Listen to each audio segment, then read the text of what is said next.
Lecture de la Bible. Le livre de la Genèse, segment numéro 1.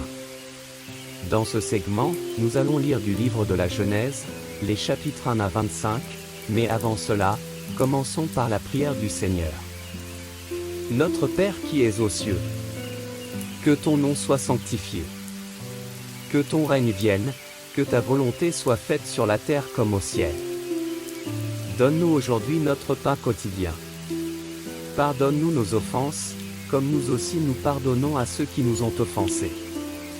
Ne nous induis pas en tentation, mais délivre-nous du malin. Car c'est à toi qu'appartiennent, dans tous les siècles, le règne, la puissance et la gloire. Amen. Genèse chapitre 1. Louis II. Au commencement, Dieu créa les cieux et la terre. La terre était informe et vide, il y avait des ténèbres à la surface de l'abîme, et l'Esprit de Dieu se mouvait au-dessus des eaux. Dieu dit, que la lumière soit. Et la lumière fut. Dieu vit que la lumière était bonne, et Dieu sépara la lumière d'avec les ténèbres. Dieu appela la lumière jour, et il appela les ténèbres nuit. Ainsi, il y eut un soir, et il y eut un matin, ce fut le premier jour. Dieu dit, qu'il y ait une étendue entre les eaux, et qu'elle sépare les eaux d'avec les eaux. Et Dieu fit l'étendue, et il sépara les eaux qui sont au-dessous de l'étendue d'avec les eaux qui sont au-dessus de l'étendue. Et cela fut ainsi. Dieu appela l'étendue ciel. Ainsi, il y eut un soir, et il y eut un matin, ce fut le second jour. Dieu dit, que les eaux qui sont au-dessous du ciel se rassemblent en un seul lieu, et que le sec paraisse. Et cela fut ainsi. Dieu appela le sec terre, et il appela l'amas des eaux mer.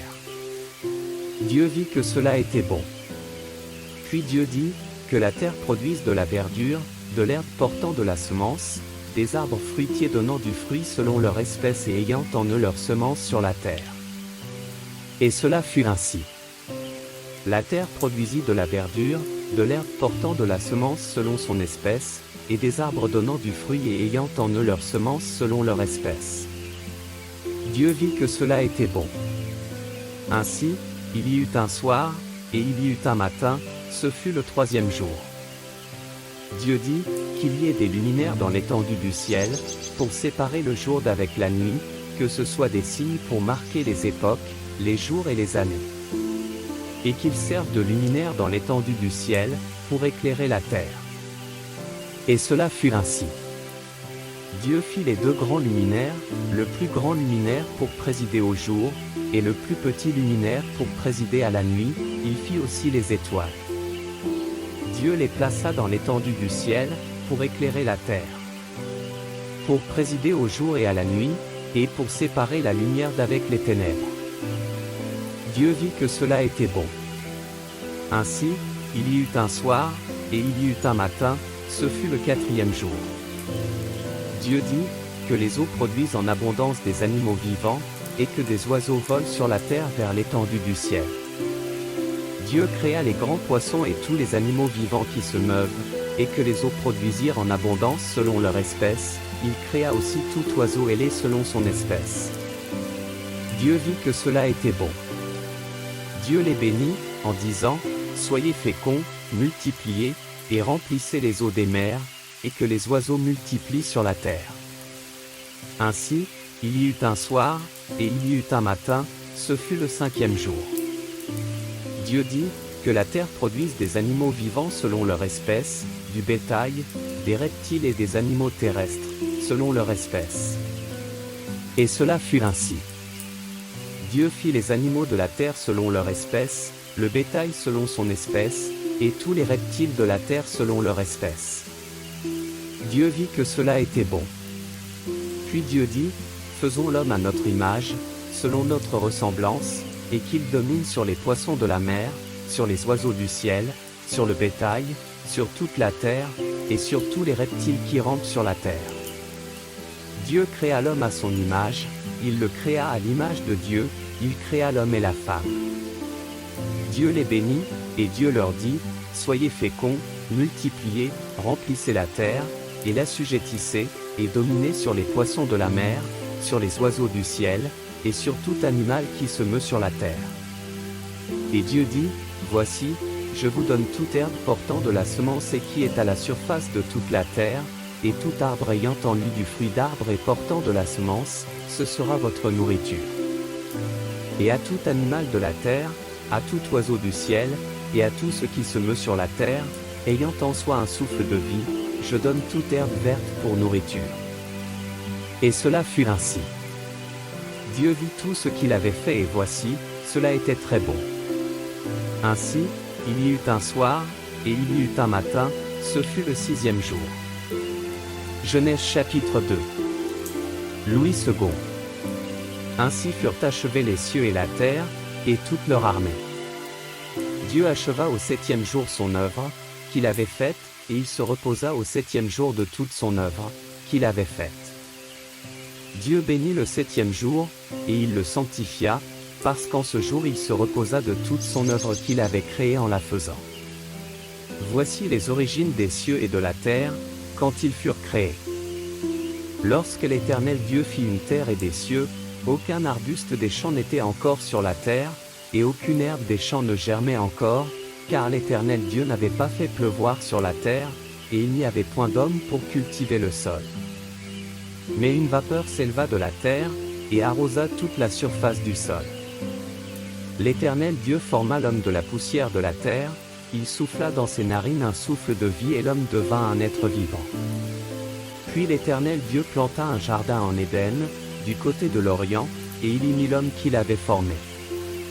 L'Éternel Dieu fit pousser du sol des arbres de toute espèce, agréables à voir et bons à manger, et l'arbre de la vie au milieu du jardin, et l'arbre de la connaissance du bien et du mal. Un fleuve sortait d'Éden pour arroser le jardin, et de là il se divisait en 4 bras. Le nom du premier est Pichon, c'est celui qui entoure tout le pays de Havila, où se trouve l'or. L'or de ce pays est pur, on y trouve aussi le délium et la pierre d'onyx. Le nom du second fleuve est Gihon, c'est celui qui entoure tout le pays de Couche. Le nom du troisième est Hiddekel, c'est celui qui coule à l'orient de la Syrie. Le 4e fleuve, c'est l'Euphrate.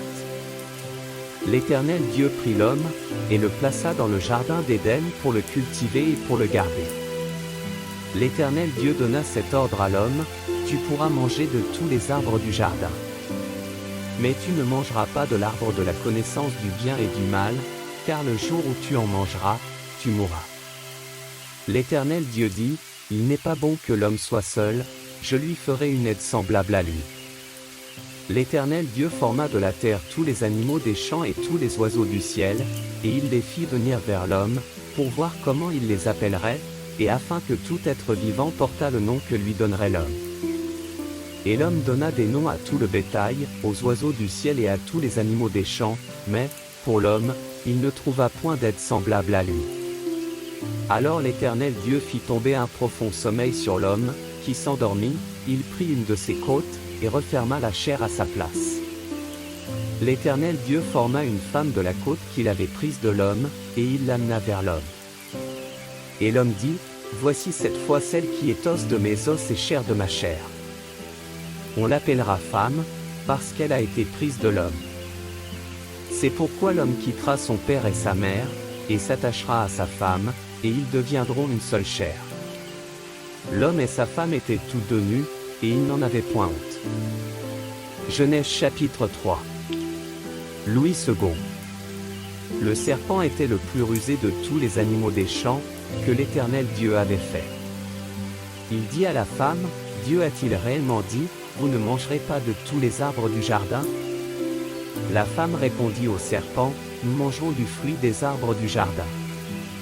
Mais quant au fruit de l'arbre qui est au milieu du jardin, Dieu a dit, vous n'en mangerez point et vous n'y toucherez point, de peur que vous ne mouriez. Alors le serpent dit à la femme, vous ne mourrez point.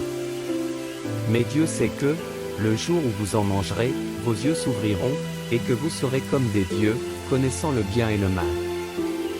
La femme vit que l'arbre était bon à manger et agréable à la vue, et qu'il était précieux pour ouvrir l'intelligence, elle prit de son fruit, et en mangea, elle en donna aussi à son mari, qui était auprès d'elle, et il en mangea. Les yeux de l'un et de l'autre s'ouvrirent, ils connurent qu'il était nu, et ayant cousu des feuilles de figuier, ils s'en firent des ceintures. Alors ils entendirent la voix de l'Éternel Dieu, qui parcourait le jardin vers le soir, et l'homme et sa femme se cachèrent loin de la face de l'Éternel Dieu, au milieu des arbres du jardin. Mais l'Éternel Dieu appela l'homme, et lui dit, « Où es-tu » Il répondit, « J'ai entendu ta voix dans le jardin, et j'ai eu peur, parce que je suis nu, et je me suis caché. » Et l'Éternel Dieu dit, « Qui t'a appris que tu es nu? Est-ce que tu as mangé de l'arbre dont je t'avais défendu de manger » L'homme répondit, « La femme que tu as mise auprès de moi m'a donné de l'arbre, et j'en ai mangé. » Et l'Éternel Dieu dit à la femme, « Pourquoi as-tu fait cela » La femme répondit, « Le serpent m'a séduite, et j'en ai mangé. » L'Éternel Dieu dit au serpent, « Puisque tu as fait cela, tu seras maudit entre tout le bétail et entre tous les animaux des champs, tu marcheras sur ton ventre, et tu mangeras de la poussière tous les jours de ta vie. Je mettrai une inimitié entre toi et la femme, entre ta postérité et sa postérité, celle-ci t'écrasera la tête, et tu lui blesseras le talon. » Il dit à la femme, « J'augmenterai la souffrance de tes grossesses, tu enfanteras avec douleur, et tes désirs se porteront vers ton mari, mais il dominera sur toi. » Il dit à l'homme, « Puisque tu as écouté la voix de ta femme, et que tu as mangé de l'arbre au sujet duquel je t'avais donné cet ordre, tu n'en mangeras point. Le sol sera maudit à cause de toi. C'est à force de peine que tu en tireras ta nourriture tous les jours de ta vie. Il te produira des épines et des ronces, et tu mangeras de l'herbe des champs. C'est à la sueur de ton visage que tu mangeras du pain, jusqu'à ce que tu retournes dans la terre, d'où tu as été pris, car tu es poussière, et tu retourneras dans la poussière. » Adam donna à sa femme le nom d'Ève, car elle a été la mère de tous les vivants. L'Éternel Dieu fit à Adam et à sa femme des habits de peau, et il les en revêtit. L'Éternel Dieu dit, « Voici, l'homme est devenu comme l'un de nous, pour la connaissance du bien et du mal. Empêchons-le maintenant d'avancer sa main, de prendre de l'arbre de vie, d'en manger, et de vivre éternellement. » Et l'Éternel Dieu le chassa du jardin d'Éden, pour qu'il cultivât la terre, d'où il avait été pris. C'est ainsi qu'il chassa Adam, et il mit à l'orient du jardin d'Éden les chérubins qui agitent une épée flamboyante, pour garder le chemin de l'arbre de vie. Genèse chapitre 4. Louis II. Adam connut Ève, sa femme, elle conçut, et enfanta Caïn et elle dit, « J'ai formé un homme avec l'aide de l'Éternel. » Elle enfanta encore son frère Abel. Abel fut berger, et Caïn fut laboureur. Au bout de quelque temps, Caïn fit à l'Éternel une offrande des fruits de la terre. Et Abel, de son côté, en fit une des premiers-nés de son troupeau et de leur graisse. L'Éternel porta un regard favorable sur Abel et sur son offrande. Mais il ne porta pas un regard favorable sur Caïn et sur son offrande. Caïn fut très irrité, et son visage fut abattu. Et l'Éternel dit à Caïn, « Pourquoi es-tu irrité, et pourquoi ton visage est-il abattu? Certainement, si tu agis bien, tu relèveras ton visage, et si tu agis mal, le péché se couche à la porte, et ses désirs se portent vers toi, mais toi, domine sur lui. » Cependant, Caïn adressa la parole à son frère Abel, mais, comme ils étaient dans les champs, Caïn se jeta sur son frère Abel, et le tua.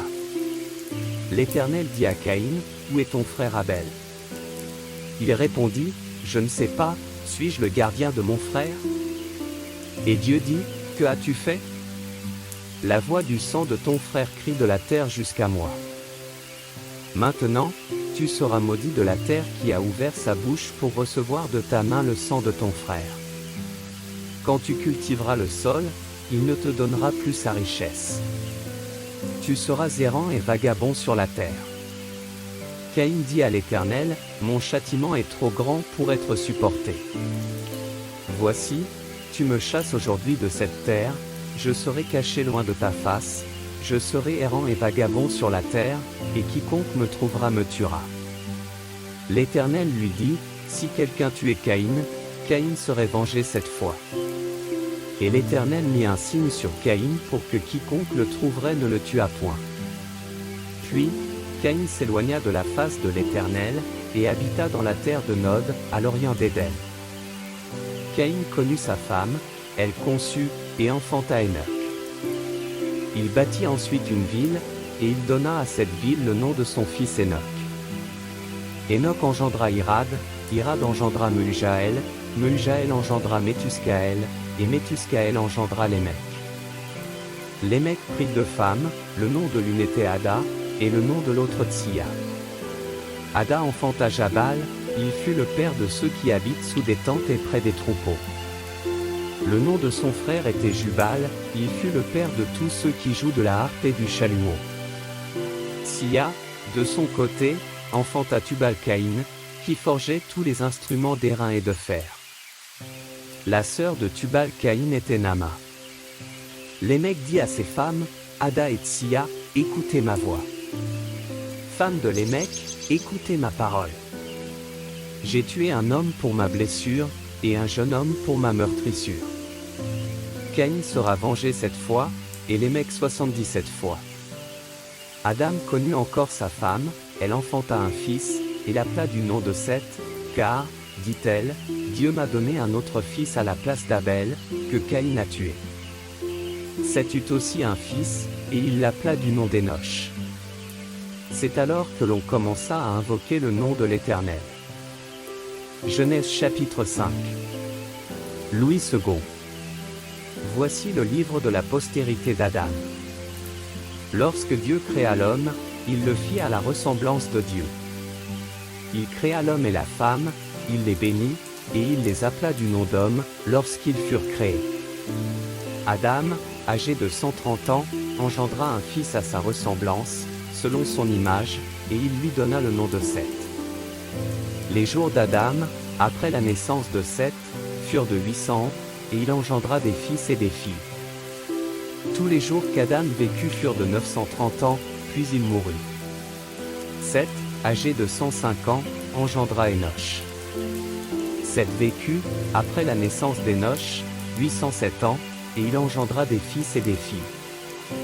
Tous les jours de Seth furent de 912 ans, puis il mourut. Énoch, âgé de 90 ans, engendra Kénan. Énoch vécut, après la naissance de Kénan, 815 ans, et il engendra des fils et des filles. Tous les jours d'Énoch furent de 905 ans, puis il mourut. Kénan, âgé de 70 ans, engendra Mahalalel. Kénan vécut, après la naissance de Mahalalel, 840 ans, et il engendra des fils et des filles. Tous les jours de Kénan furent de 910 ans, puis il mourut. Mahalalel, âgé de 65 ans, engendra Jéred. Mahalalel vécut, après la naissance de Jéred, 830 ans, et il engendra des fils et des filles. Tous les jours de Mahalalel furent de 895 ans, puis il mourut. Jéred, âgé de 162 ans, engendra Enoch. Jéred vécut, après la naissance d'Enoch, 800 ans, et il engendra des fils et des filles. Tous les jours de Jéred furent de 962 ans, puis il mourut. Enoch, âgé de 65 ans, engendra Methuskéla. Enoch, après la naissance de Methuskéla, marcha avec Dieu 300 ans, et il engendra des fils et des filles. Tous les jours d'Enoch furent de 365 ans. Enoch marcha avec Dieu, puis il ne fut plus, parce que Dieu le prit. Methuskéla, âgé de 187 ans, engendra Lémec. Methuskéla vécut, après la naissance de Lémec, 782 ans, et il engendra des fils et des filles. Tous les jours de Methuskéla furent de 969 ans, puis il mourut. Lémec, âgé de 182 ans, engendra un fils. Il lui donna le nom de Noé, en disant, « Celui-ci nous consolera de nos fatigues et du travail pénible de nos mains, provenant de cette terre que l'Éternel a maudite. » Lémec vécut, après la naissance de Noé, 595 ans, et il engendra des fils et des filles. Tous les jours de Lémec furent de 777 ans, puis il mourut. Noé, âgé de 500 ans, engendra Sem, Cham et Japhet. Genèse chapitre 6. Louis II. Lorsque les hommes eurent commencé à se multiplier sur la face de la terre, et que des filles leur furent nées. Les fils de Dieu virent que les filles des hommes étaient belles, et ils en prirent pour femmes parmi toutes celles qu'ils choisirent.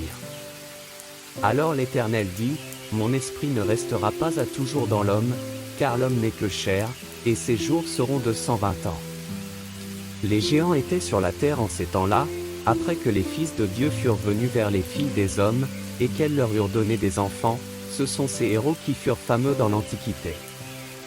L'Éternel vit que la méchanceté des hommes était grande sur la terre, et que toutes les pensées de leur cœur se portaient chaque jour uniquement vers le mal.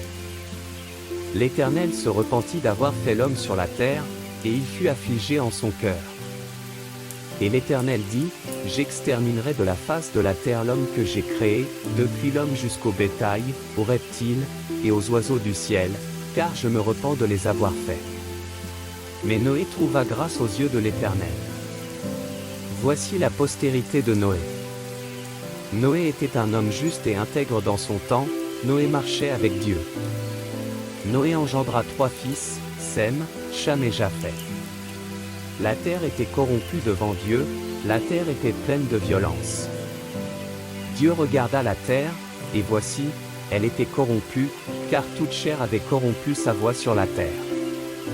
Alors Dieu dit à Noé, « La fin de toute chair est arrêtée par devers moi, car ils ont rempli la terre de violence, voici, je vais les détruire avec la terre. Fais-toi une arche de bois de gopher, tu disposeras cette arche en cellules, et tu l'enduiras de poids en dedans et en dehors. Voici comment tu la feras, l'arche aura 300 coudées de longueur, 50 coudées de largeur et 30 coudées de hauteur. Tu feras à l'arche une fenêtre, que tu réduiras à une coudée en haut, tu établiras une porte sur le côté de l'arche, et tu construiras un étage inférieur, un second et un troisième. Et moi, je vais faire venir le déluge d'eau sur la terre, pour détruire toute chair ayant souffle de vie sous le ciel, tout ce qui est sur la terre périra. Mais j'établis mon alliance avec toi, tu entreras dans l'arche, toi et tes fils, ta femme et les femmes de tes fils avec toi. De tout ce qui vit, de toute chair, tu feras entrer dans l'arche 2 de chaque espèce, pour les conserver en vie avec toi, il y aura un mâle et une femelle. Des oiseaux selon leur espèce, du bétail selon son espèce, et de tous les reptiles de la terre selon leur espèce, 2 de chaque espèce viendront vers toi, pour que tu leur conserves la vie. Et toi, prends de tous les aliments que l'on mange, et fais-en une provision auprès de toi, afin qu'ils te servent de nourriture ainsi qu'à eux. C'est ce que fit Noé, il exécuta tout ce que Dieu lui avait ordonné. Genèse chapitre 7. Louis II. L'Éternel dit à Noé, « Entre dans l'arche, toi et toute ta maison, car je t'ai vu juste devant moi parmi 7 générations. Tu prendras auprès de toi 7 couples de tous les animaux purs, le mâle et sa femelle, une paire des animaux qui ne sont pas purs, le mâle et sa femelle. 7 couples aussi des oiseaux du ciel, mâle et femelle, afin de conserver leur race en vie sur la face de toute la terre. Car, encore 7 jours, et je ferai pleuvoir sur la terre 40 jours et 40 nuits, et j'exterminerai de la face de la terre tous les êtres que j'ai faits. » Noé exécuta tout ce que l'Éternel lui avait ordonné. Noé avait 600 ans, lorsque le déluge d'eau fut sur la terre. Et Noé entra dans l'arche avec ses fils, sa femme et les femmes de ses fils, pour échapper aux eaux du déluge. D'entre les animaux purs et les animaux qui ne sont pas purs, les oiseaux et tout ce qui se meut sur la terre. Il entra dans l'arche auprès de Noé, 2 à 2, un mâle et une femelle, comme Dieu l'avait ordonné à Noé. 7 jours après, les eaux du déluge furent sur la terre. L'an 600 de la vie de Noé, le second mois, le 17e jour du mois, en ce jour-là toutes les sources du grand abîme jaillirent, et les écluses des cieux s'ouvrirent. La pluie tomba sur la terre 40 jours et 40 nuits. Ce même jour entrèrent dans l'arche Noé, Sem, Cham et Japhet, fils de Noé, la femme de Noé et les 3 femmes de ses fils avec eux. Eux, et tous les animaux selon leur espèce, tout le bétail selon son espèce, tous les reptiles qui rampent sur la terre selon leur espèce, tous les oiseaux selon leur espèce, tous les petits oiseaux, tout ce qui a des ailes. Ils entrèrent dans l'arche auprès de Noé, deux à deux, de toute chair ayant souffle de vie. Il en entra, mâle et femelle, de toute chair, comme Dieu l'avait ordonné à Noé. Puis l'Éternel ferma la porte sur lui. Le déluge fut 40 jours sur la terre. Les eaux crurent et soulevèrent l'arche, et elle s'éleva au-dessus de la terre. Les eaux grossirent et s'accrurent beaucoup sur la terre, et l'arche flotta sur la surface des eaux. Les eaux grossirent de plus en plus, et toutes les hautes montagnes qui sont sous le ciel entier furent couvertes. Les eaux s'élevèrent de 15 coudées au-dessus des montagnes, qui furent couvertes. Tout ce qui se mouvait sur la terre périt, tant les oiseaux que le bétail et les animaux, tout ce qui rampait sur la terre, et tous les hommes. Tout ce qui avait respiration, souffle de vie dans ses narines, et qui était sur la terre sèche, mourut. Tous les êtres qui étaient sur la face de la terre furent exterminés, depuis l'homme jusqu'au bétail, aux reptiles et aux oiseaux du ciel, ils furent exterminés de la terre. Il ne resta que Noé, et ceux qui étaient avec lui dans l'arche. Les eaux furent grosses sur la terre pendant 150 jours. Genèse chapitre 8. Louis II. Dieu se souvint de Noé, de tous les animaux et de tout le bétail qui était avec lui dans l'arche, et Dieu fit passer un vent sur la terre, et les eaux s'apaisèrent. Les sources de l'abîme et les écluses des cieux furent fermées, et la pluie ne tomba plus du ciel. Les eaux se retirèrent de dessus la terre, s'en allant et s'éloignant, et les eaux diminuèrent au bout de 150 jours. Le 7e mois, le 17e jour du mois, l'arche s'arrêta sur les montagnes d'Ararat. Les eaux allèrent en diminuant jusqu'au 10e mois. Le 10e mois, le 1er jour du mois, apparurent les sommets des montagnes. Au bout de 40 jours, Noé ouvrit la fenêtre qu'il avait faite à l'arche. Il lâcha le corbeau, qui sortit, partant et revenant, jusqu'à ce que les eaux eussent séché sur la terre. Il lâcha aussi la colombe, pour voir si les eaux avaient diminué à la surface de la terre. Mais la colombe ne trouva aucun lieu pour poser la plante de son pied, et elle revint à lui dans l'arche, car il y avait des eaux à la surface de toute la terre. Il avança la main, la prit, et la fit rentrer auprès de lui dans l'arche. Il attendit encore cet autre jour, et il lâcha de nouveau la colombe hors de l'arche. La colombe revint à lui sur le soir, et voici, une feuille d'olivier arrachée était dans son bec. Noé connut ainsi que les eaux avaient diminué sur la terre. Il attendit encore cet autre jour, et il lâcha la colombe. Mais elle ne revint plus à lui. L'an 601, le 1er mois, le 1er jour du mois, les eaux avaient séché sur la terre. Noé ôta la couverture de l'arche, il regarda, et voici, la surface de la terre avait séché. Le second mois, le 27e jour du mois, la terre fut sèche. Alors Dieu parla à Noé, en disant: Sors de l'arche, toi et ta femme, tes fils et les femmes de tes fils avec toi. Fais sortir avec toi tous les animaux de toute chair qui sont avec toi, tant les oiseaux que le bétail et tous les reptiles qui rampent sur la terre, qu'ils se répandent sur la terre, qu'ils soient féconds et multiplient sur la terre. Et Noé sortit, avec ses fils, sa femme, et les femmes de ses fils. Tous les animaux, tous les reptiles, tous les oiseaux, tout ce qui se meut sur la terre, selon leurs espèces, sortirent de l'arche. Noé bâtit un autel à l'Éternel, il prit de toutes les bêtes pures et de tous les oiseaux purs, et il offrit des holocaustes sur l'autel. L'Éternel sentit une odeur agréable, et l'Éternel dit en son cœur: Je ne maudirai plus la terre, à cause de l'homme, parce que les pensées du cœur de l'homme sont mauvaises dès sa jeunesse, et je ne frapperai plus tout ce qui est vivant, comme je l'ai fait. Tant que la terre subsistera, les semailles et la moisson, le froid et la chaleur, l'été et l'hiver, le jour et la nuit ne cesseront point. Genèse chapitre 9. Louis II. Dieu bénit Noé et ses fils, et leur dit: Soyez féconds, multipliez, et remplissez la terre. Vous serez un sujet de crainte et d'effroi pour tout animal de la terre, pour tout oiseau du ciel, pour tout ce qui se meut sur la terre, et pour tous les poissons de la mer, ils sont livrés entre vos mains. Tout ce qui se meut et qui a vie vous servira de nourriture, je vous donne tout cela comme l'herbe verte. Seulement, vous ne mangerez point de chair avec son âme, avec son sang. Sachez-le aussi, je redemanderai le sang de vos âmes, je le redemanderai à tout animal, et je redemanderai l'âme de l'homme à l'homme qui est son frère. Si quelqu'un verse le sang de l'homme, par l'homme son sang sera versé, car Dieu a fait l'homme à son image. Et vous, soyez féconds et multipliez, répandez-vous sur la terre et multipliez sur elle. Dieu parla encore à Noé et à ses fils avec lui, en disant: Voici, j'établis mon alliance avec vous et avec votre postérité après vous. Avec tous les êtres vivants qui sont avec vous, tant les oiseaux que le bétail et tous les animaux de la terre, soit avec tous ceux qui sont sortis de l'arche, soit avec tous les animaux de la terre. J'établis mon alliance avec vous, aucune chair ne sera plus exterminée par les eaux du déluge, et il n'y aura plus de déluge pour détruire la terre.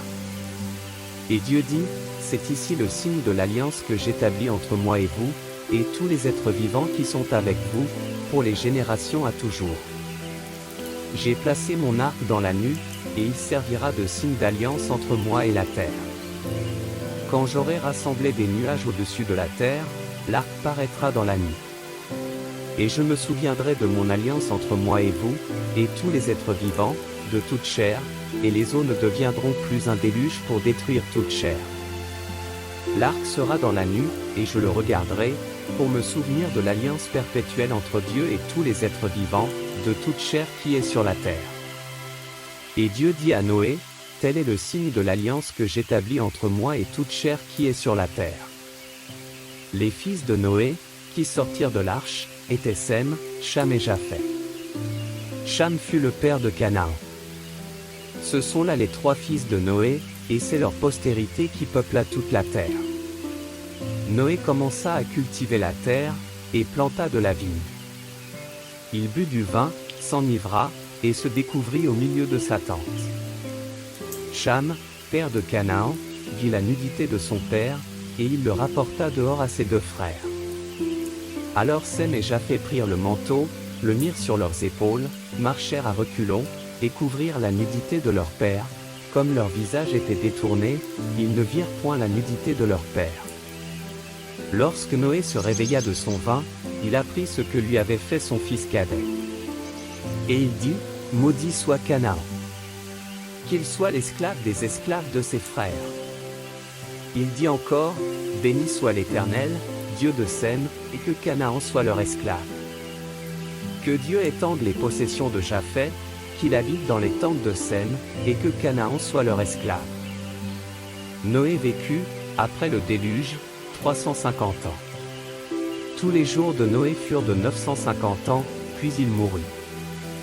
Genèse chapitre 10. Louis II. Voici la postérité des fils de Noé, Sem, Cham et Japheth. Il leur naquit des fils après le déluge. Les fils de Japheth furent Gomé, Magog, Madaï, Javan, Tubal, Méchec et Tira. Les fils de Gomé, Ashkenaz, Ripha et Togarma. Les fils de Javan, Elisha, Tarsi, Kittim et Dodani. C'est par eux qu'ont été peuplées les îles des nations selon leurs terres, selon la langue de chacun, selon leur famille, selon leur nation. Les fils de Cham furent Coush, Mitzraïm, Pes et Canaan. Les fils de Coush, Saba, Avila, Sabta, Raéma et Sabteka. Les fils de Raéma, Séba et Dedan. Coush engendra aussi Nimrod, c'est lui qui commença à être puissant sur la terre. Il fut un vaillant chasseur devant l'Éternel, c'est pourquoi l'on dit, comme Nimrod, vaillant chasseur devant l'Éternel. Il régna d'abord sur Babel, Érec, Akkad et Calné, au pays de Shinéar. De ce pays-là sortit Assur, il bâtit Ninive, Rehoboth-ir, Kalash. Et Rézan entre Ninive et Kalash, c'est la grande ville. Mitzraïm engendra les Ludim, les Anamim, les Lehabim, les Naphtuim. Les Patrusim, les Casluhim, d'où sont sortis les Philistins, et les Caphtorim. Canaan engendra Sidon, son premier-né, et Heth. Et les Jébusiens, les Amoréens, les Girgasiens, les Éviens, les Arkiens, les Siniens, les Arvadiens, les Tsemariens, les Amathiens. Ensuite, les familles des Cananéens se dispersèrent. Les limites des Cananéens allèrent depuis Sidon, du côté de Guérar, jusqu'à Gaza, et du côté de Sodome, de Gomorrhe, d'Adma et de Tseboïm, jusqu'à Lécha. Ce sont là les fils de Cham, selon leur famille, selon leur langue, selon leur pays, selon leur nation. Il naquit aussi des fils à Sem, père de tous les fils d'Héber, et frère de Japheth l'aîné. Les fils de Sem furent, Élam, Assur, Arpachshad, Lud et Aram. Les fils d'Aram, Hut, Hul, Guété et Mash. Arpachshad engendra Shélak, et Shélak engendra Héber. Il naquit à Héber deux fils, le nom de l'un était Péleg, parce que de son temps la terre fut partagée, et le nom de son frère était Joktan. Joktan engendra Almodad, Shélef, Atsarmavet, Jérak. Adoram, Uzal, Dikla, Obal, Abimaël, Séba. Ophir, Avila et Jobab. Tous ceux-là furent fils de Joktan. Ils habitèrent depuis Mécha, du côté de Séphar, jusqu'à la montagne de l'Orient. Ce sont là les fils de Sem, selon leur famille, selon leur langue, selon leur pays, selon leur nation. Telles sont les familles des fils de Noé, selon leur génération, selon leur nation. Et c'est d'eux que sont sorties les nations qui se sont répandues sur la terre après le déluge. Genèse chapitre 11. Louis II. Toute la terre avait une seule langue et les mêmes mots. Comme ils étaient partis de l'Orient, ils trouvèrent une plaine au pays de Shinéar, et ils y habitèrent. Ils se dirent l'un à l'autre, allons, faisons des briques, et cuisons-les au feu. Et la brique leur servit de pierre, et le bitume leur servit de ciment. Ils dirent encore, allons, bâtissons-nous une ville et une tour dont le sommet touche au ciel, et faisons-nous un nom, afin que nous ne soyons pas dispersés sur la face de toute la terre. L'Éternel descendit pour voir la ville et la tour que bâtissaient les fils des hommes. Et l'Éternel dit, voici, ils forment un seul peuple et ont tous une même langue, et c'est là ce qu'ils ont entrepris, maintenant rien ne les empêcherait de faire tout ce qu'il aurait projeté. Allons, descendons, et la confondons leur langage, afin qu'ils n'entendent plus la langue, les uns des autres. Et l'Éternel les dispersa loin de là sur la face de toute la terre, et ils cessèrent de bâtir la ville. C'est pourquoi on l'appela du nom de Babel, car c'est là que l'Éternel confondit le langage de toute la terre, et c'est de là que l'Éternel les dispersa sur la face de toute la terre.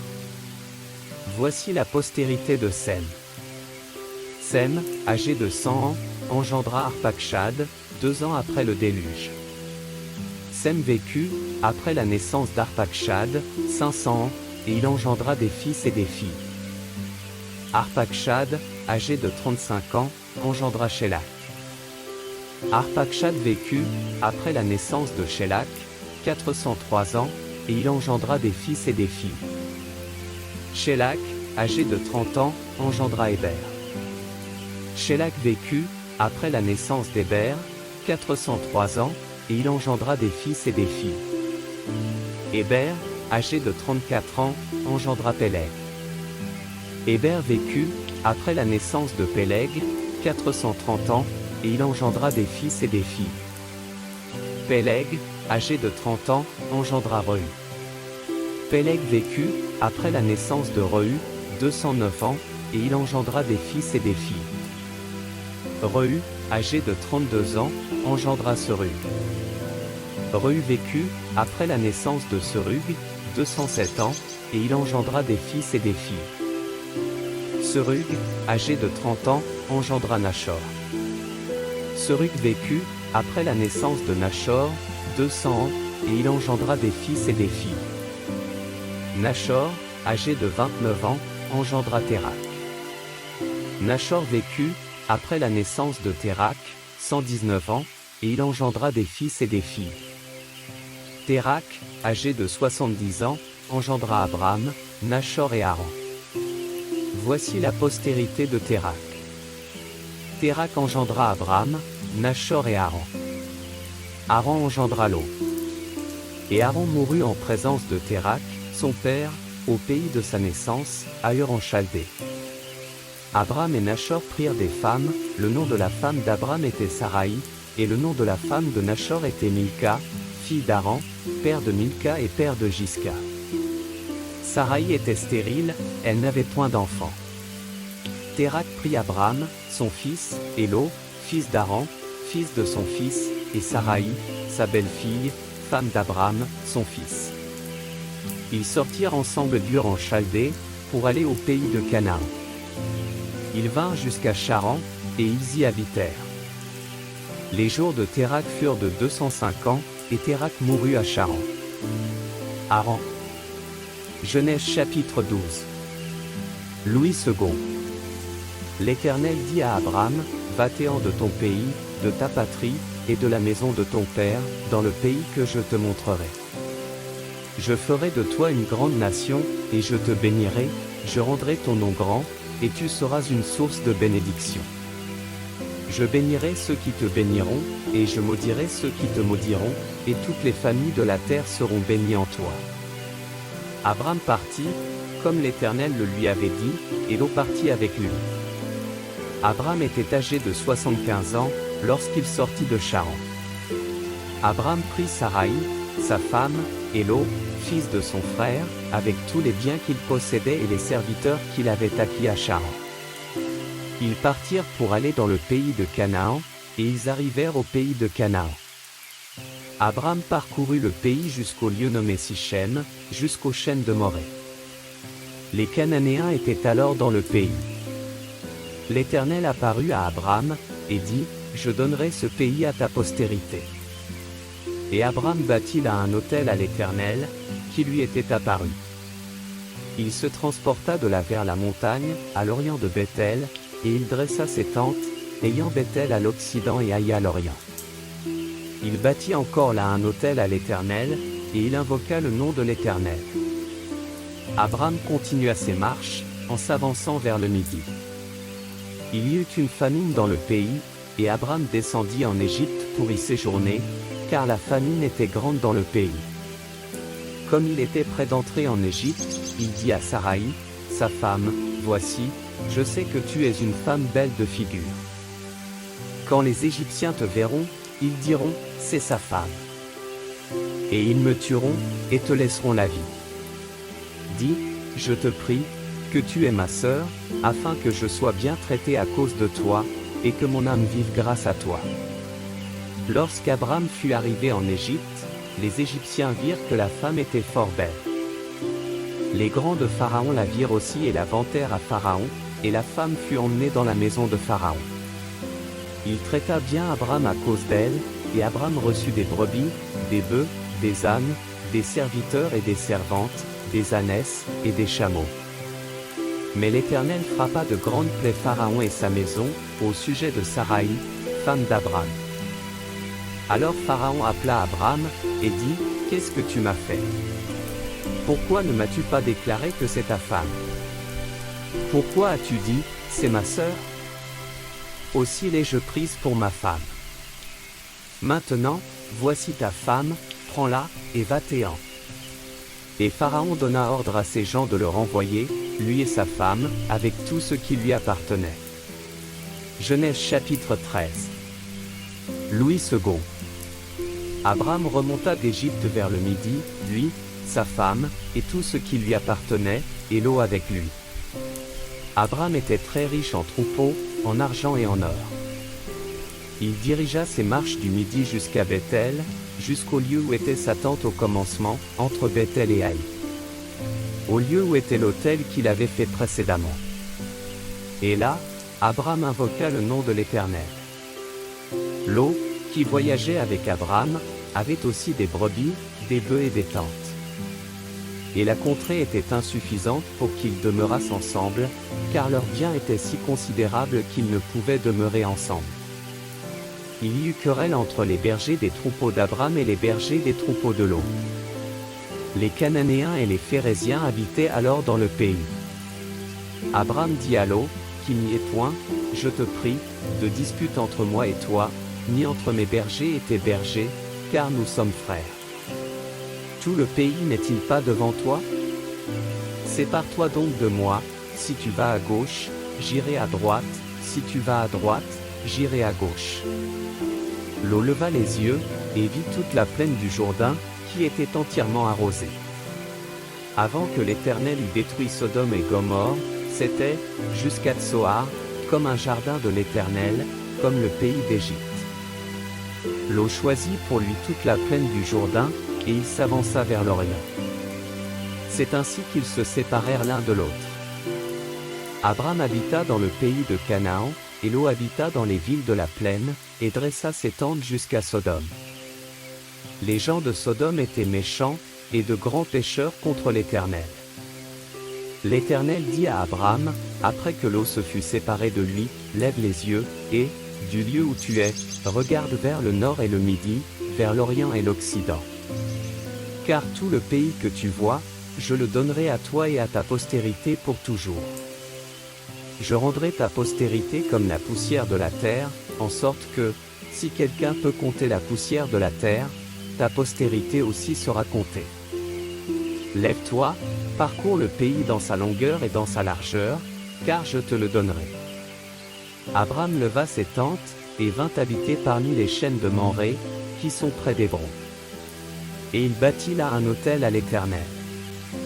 Genèse chapitre 14. Louis II. Dans le temps d'Amraphel, roi de Shinéar, d'Arjok, roi d'Élazar, de Kédorlaomé, roi d'Élam, et de Tidil, roi de Gojim. Il arriva qu'ils firent la guerre à Béra, roi de Sodome, à Birsha, roi de Gomorrhe, à Shinab, roi d'Adma, à Shemébé, roi de Tseboïm, et au roi de Béla, qui est Tsoar. Ces derniers s'assemblèrent tous dans la vallée de Sidim, qui est la mer Salée. Pendant 12 ans, ils avaient été soumis à Kédorlaomé, et la 13e année, ils s'étaient révoltés. Mais, la 14e année, Kédorlaomé et les rois qui étaient avec lui se mirent en marche, et ils bâtirent les Rephaïm à Ashteroth-Karnaïm, les Uzim à Ham, les Émim à Shavé-Kirjataïm. Et les Horiens dans leurs montagnes de Séhir, jusqu'aux chênes de Paran, qui est près du désert. Puis ils s'en retournèrent, vinrent à Mishpat, qui est Kadès, et bâtirent les Amalécites sur tout leur territoire, ainsi que les Amoréens établis à Hatzatson-Tamar. Alors s'avancèrent le roi de Sodome, le roi de Gomorrhe, le roi d'Adma, le roi de Tseboïm, et le roi de Béla, qui est Tsoar, et ils se rangèrent en bataille contre eux, dans la vallée de Sidim. Contre Kédorlaomé, roi d'Élam, Tidil, roi de Gojim, Amraphel, roi de Shinéar, et Arjok, roi d'Élazar, 4 rois contre 5. La vallée de Sidim était couverte de pluie de bitume, le roi de Sodome et celui de Gomorrhe prirent la fuite, et y tombèrent, le reste s'enfuit vers la montagne. Les vainqueurs enlevèrent toutes les richesses de Sodome et de Gomorrhe, et toutes leurs provisions, et ils s'en allèrent. Ils enlevèrent aussi, avec ses biens, Lot, fils du frère d'Abram, qui demeurait à Sodome, et ils s'en allèrent. Un fuyard vint l'annoncer à Abram, l'Hébreu, celui-ci habitait parmi les chênes de Mamré, l'Amoréen, frère d'Eshcol et frère d'Aner, qui avait fait alliance avec Abram. Dès qu'Abram eut appris que son frère avait été fait prisonnier, il arma 318 de ses plus braves serviteurs, nés dans sa maison, et il poursuivit les rois jusqu'à Dan. Il divisa sa troupe, pour les attaquer de nuit, lui et ses serviteurs, il les battit, et les poursuivit jusqu'à Shoba, qui est à la gauche de Damas.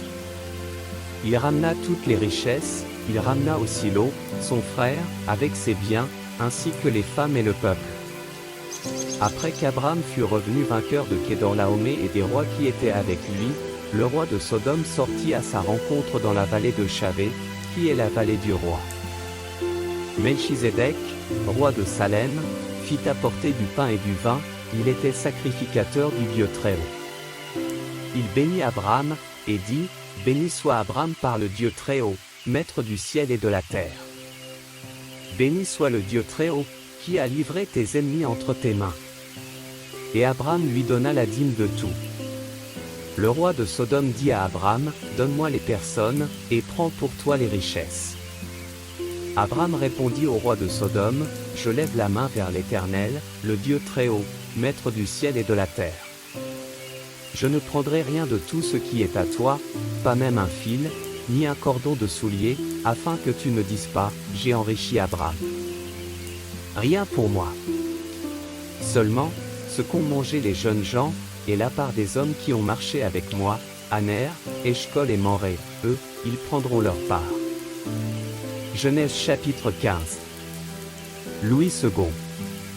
Après ces événements, la parole de l'Éternel fut adressée à Abraham dans une vision, et il dit, Abraham, ne crains point, je suis ton bouclier, et ta récompense sera très grande. Abraham répondit, Seigneur Éternel, que me donneras-tu? Je m'en vais sans enfant, et l'héritier de ma maison, c'est Éliézer de Damas. Et Abraham dit, voici, tu ne m'as pas donné de postérité, et celui qui est né dans ma maison sera mon héritier. Alors la parole de l'Éternel lui fut adressée ainsi, ce n'est pas lui qui sera ton héritier, mais c'est celui qui sortira de tes entrailles qui sera ton héritier. Et après l'avoir conduit dehors, il dit, regarde vers le ciel, et compte les étoiles, si tu peux les compter. Et il lui dit, telle sera ta postérité. Abraham eut confiance en l'Éternel, qui le lui imputa à justice. L'Éternel lui dit encore, je suis l'Éternel, qui t'ai fait sortir d'Ur en Chaldée, pour te donner en possession ce pays. Abraham répondit, Seigneur Éternel, à quoi connaîtrai-je que je le posséderai? Et l'Éternel lui dit, prends une génisse de 3 ans, une chèvre de 3 ans, un bélier de 3 ans, une tourterelle et une jeune colombe. Abraham prit tous ces animaux, les coupa par le milieu, et mit chaque morceau l'un vis-à-vis de l'autre, mais il ne partagea point les oiseaux. Les oiseaux de proie s'abattirent sur les cadavres, et Abraham les chassa. Au coucher du soleil, un profond sommeil tomba sur Abraham, et voici, une frayeur et une grande obscurité vinrent l'assaillir.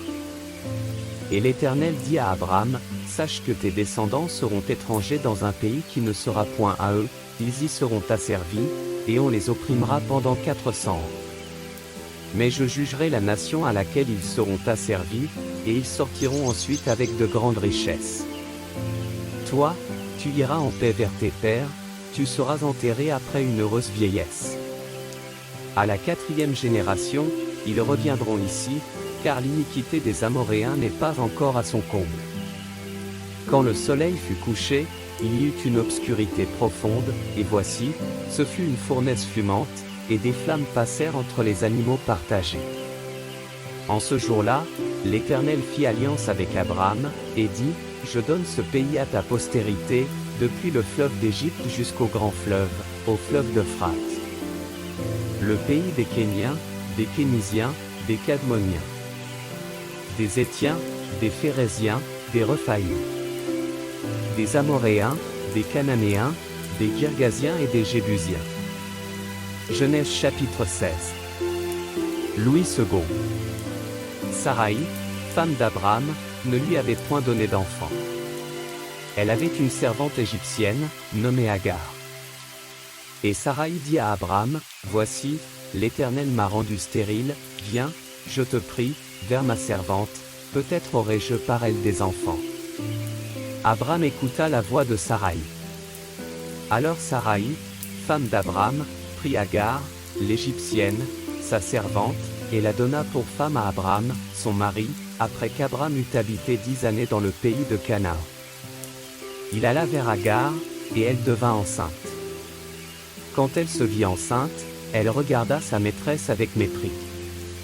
Et Saraï dit à Abraham, l'outrage qui m'est fait retombe sur toi. J'ai mis ma servante dans ton sein, et, quand elle a vu qu'elle était enceinte, elle m'a regardé avec mépris. Que l'Éternel soit juge entre moi et toi. Abraham répondit à Saraï, voici, ta servante est en ton pouvoir, agis à son égard comme tu le trouveras bon. Alors Saraï la maltraita, et Agar s'enfuit loin d'elle. L'ange de l'Éternel la trouva près d'une source d'eau dans le désert, près de la source qui est sur le chemin de Shur. Il dit, Agar, servante de Saraï, d'où viens-tu, et où vas-tu? Elle répondit, je fuis loin de Saraï, ma maîtresse. L'ange de l'Éternel lui dit, retourne vers ta maîtresse, et humilie-toi sous sa main. L'ange de l'Éternel lui dit, je multiplierai ta postérité, et elle sera si nombreuse qu'on ne pourra la compter. L'ange de l'Éternel lui dit, voici, tu es enceinte, et tu enfanteras un fils, à qui tu donneras le nom d'Ismaël, car l'Éternel t'a entendu dans ton affliction. Il sera comme un âne sauvage, sa main sera contre tous, et la main de tous sera contre lui, et il habitera en face de tous ses frères. Elle appela Ata El-Roi le nom de l'Éternel qui lui avait parlé, car elle dit, ai-je rien vu ici, après qu'il m'a vu? C'est pourquoi l'on a appelé ce puits le puits de l'Achaïroi, il est entre Kadès et Bared. Agar enfanta un fils à Abram, et Abram donna le nom d'Ismaël au fils qu'Agar lui enfanta. Abram était âgé de 86 ans lorsqu'Agar enfanta Ismaël à Abram. Genèse chapitre 17. Louis II. Lorsqu'Abram fut âgé de 99 ans, l'Éternel apparut à Abram, et lui dit, je suis le Dieu Tout-Puissant. Marche devant ma face, et sois intègre. J'établirai mon alliance entre moi et toi, et je te multiplierai à l'infini. Abram tomba sur sa face, et Dieu lui parla, en disant, voici mon alliance, que je fais avec toi. Tu deviendras père d'une multitude de nations. On ne t'appellera plus Abram, mais ton nom sera Abraham, car je te rends père d'une multitude de nations. Je te rendrai fécond à l'infini, je ferai de toi des nations, et des rois sortiront de toi. J'établirai mon alliance entre moi et toi, et tes descendants après toi, selon leur génération, ce sera une alliance perpétuelle, en vertu de laquelle je serai ton Dieu et celui de ta postérité après toi. Je te donnerai, et à tes descendants après toi, le pays que tu habites comme étranger, tout le pays de Canaan, en possession perpétuelle, et je serai leur Dieu. Dieu dit à Abraham, toi, tu garderas mon alliance, toi et tes descendants après toi, selon leur génération.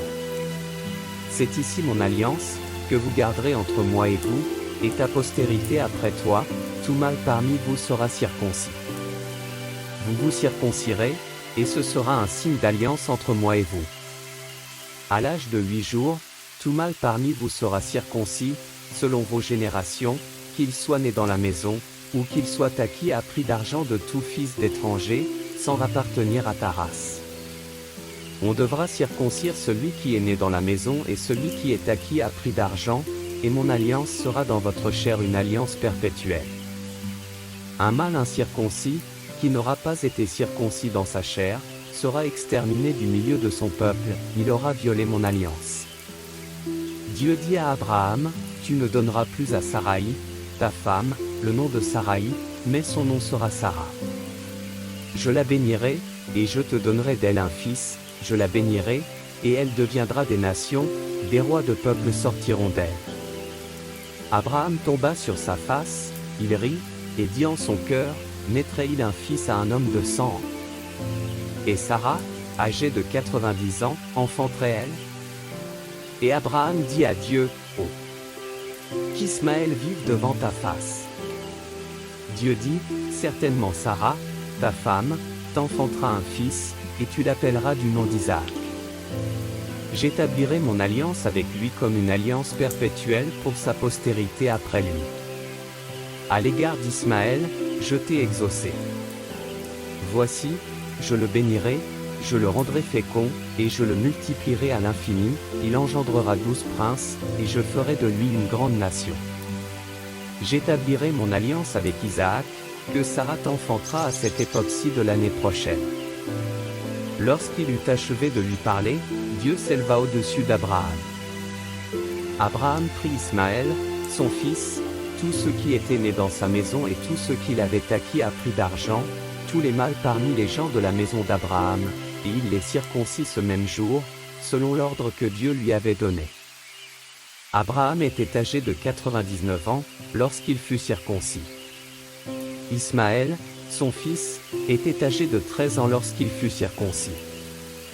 Ce même jour, Abraham fut circoncis, ainsi qu'Ismaël, son fils.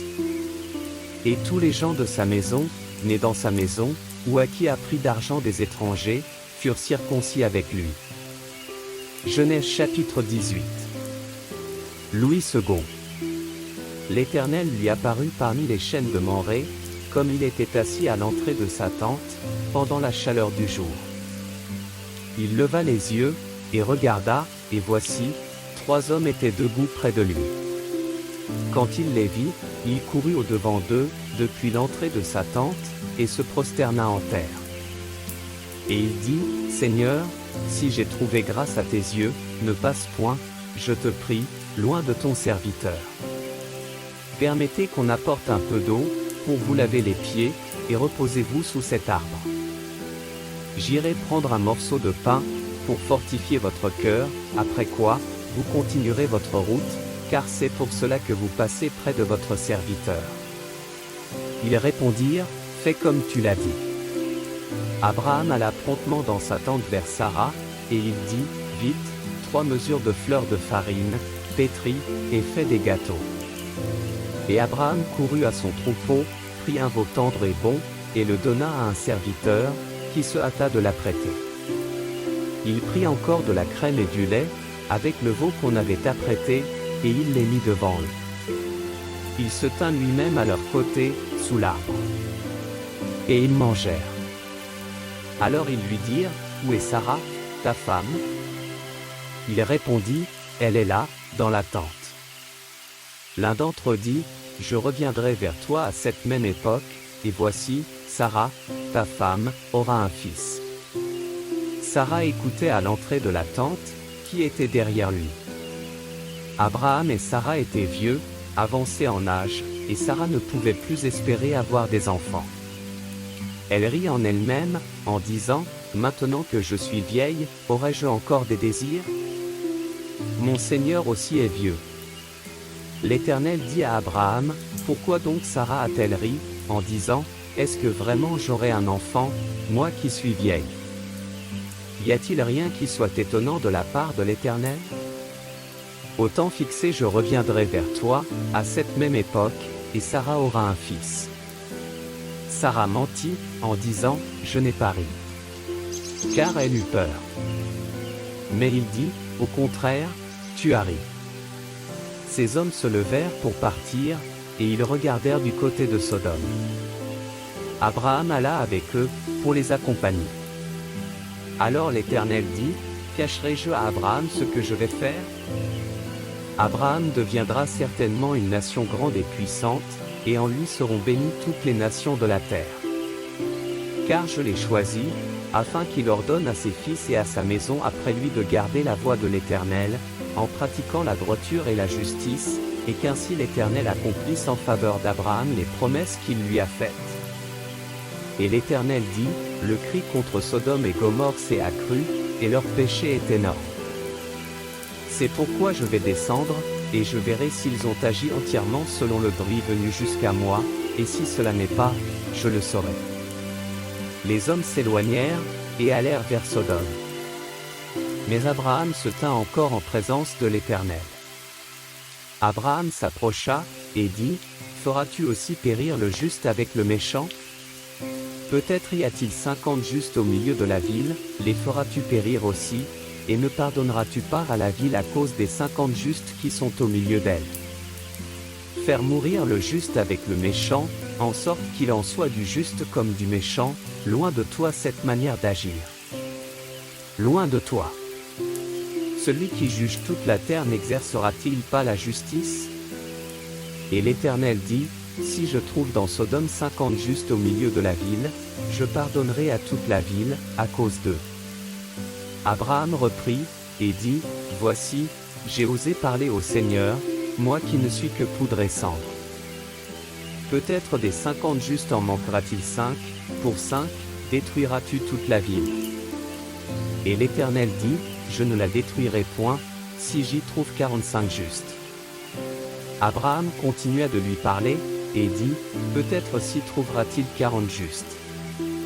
Et l'Éternel dit, je ne ferai rien, à cause de ces 40. Abraham dit, que le Seigneur ne s'irrite point, et je parlerai. Peut-être s'y trouvera-t-il 30 justes. Et l'Éternel dit, je ne ferai rien, si j'y trouve 30 justes. Abraham dit, voici, j'ai osé parler au Seigneur. Peut-être s'y trouvera-t-il 20 justes. Et l'Éternel dit, je ne la détruirai point, à cause de ces 20. Abraham dit, que le Seigneur ne s'irrite point, et je ne parlerai plus que cette fois. Peut-être s'y trouvera-t-il 10 justes. Et l'Éternel dit, je ne la détruirai point, à cause de ces 10 justes. L'Éternel s'en alla lorsqu'il eut achevé de parler à Abraham. Et Abraham retourna dans sa demeure. Genèse chapitre 19. Louis II. Les 2 anges arrivèrent à Sodome sur le soir, et Lot était assis à la porte de Sodome. Quand Lot les vit, il se leva pour aller au-devant d'eux, et se prosterna la face contre terre. Puis il dit, voici, mes seigneurs, entrez, je vous prie, dans la maison de votre serviteur, et passez la nuit, lavez-vous les pieds, vous vous lèverez de bon matin, et vous poursuivrez votre route. Non, répondirent-ils, nous passerons la nuit dans la rue. Mais Lot les pressa tellement qu'ils vinrent chez lui et entrèrent dans sa maison. Il leur donna un festin, et fit cuire des pains sans levain. Et ils mangèrent. Il n'était pas encore couché que les gens de la ville, les gens de Sodome, entourèrent la maison, depuis les enfants jusqu'aux vieillards, toute la population était accourue. Ils appelèrent Lot, et lui dirent, où sont les hommes qui sont entrés chez toi cette nuit? Fais-les sortir vers nous, pour que nous les connaissions. Lot sortit vers eux à l'entrée de la maison, et ferma la porte derrière lui. Et il dit, mes frères, je vous prie, ne faites pas le mal. Voici, j'ai 2 filles qui n'ont point connu d'homme, je vous les amènerai dehors, et vous leur ferez ce qu'il vous plaira. Seulement, ne faites rien à ces hommes puisqu'ils sont venus à l'ombre de mon toit. Ils dirent, retire-toi.